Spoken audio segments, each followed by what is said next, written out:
प्रसिद्ध कंढेई नृत्य गुरु पद्मश्री मागुणी चरण कुंवर परलोक। दीर्घ दिन असुस्थ थिले पद्मश्री मागुणी कुंवर 88 वर्ष बयस केन्दुझरगढ़ पौरपालिका पुराणा सहर स्थित निज बासभवन में पद्मश्री परलोक होइछि। दीर्घ दिन धरी असुस्थ थिले मागुणी। सूचना अनुसार पाखापाखि 2 मास धरी हस्पिटाल चिकित्सित थिले।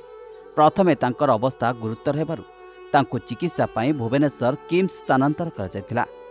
पूर्वर किछि दिन तले गुरुतर अवस्था केन्दुझर जिला मुख्य चिकित्सालय रे भर्ती होइतिले।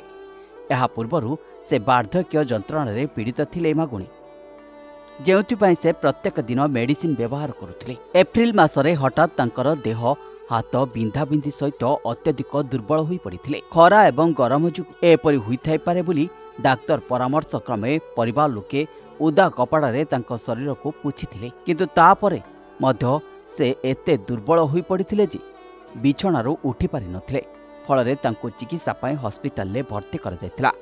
से सुस्थ होई घर को भी फेरिथिले, हेले एबे तांकर देहांत होइछि। कंढेई नृत्य को निजर अक्लांत परिश्रम द्वारा विश्व दरबार रे परिचित करिथिबारु तांको भारत सरकार 2023 मसियारे पद्मश्री रे सम्मानित करथिले। गत किछि दिन तळे तांकर बड़ पुओ को हराइथिबा बेले किछि वर्ष पूर्वे तांकर सान पुओ को हराइथिले।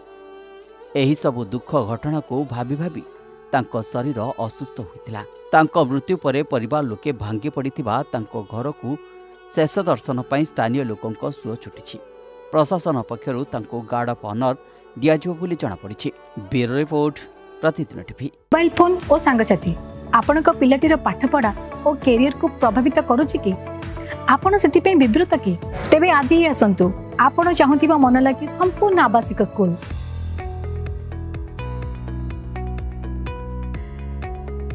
TSG गुरुकुल गोठपाटण भुवनेश्वर।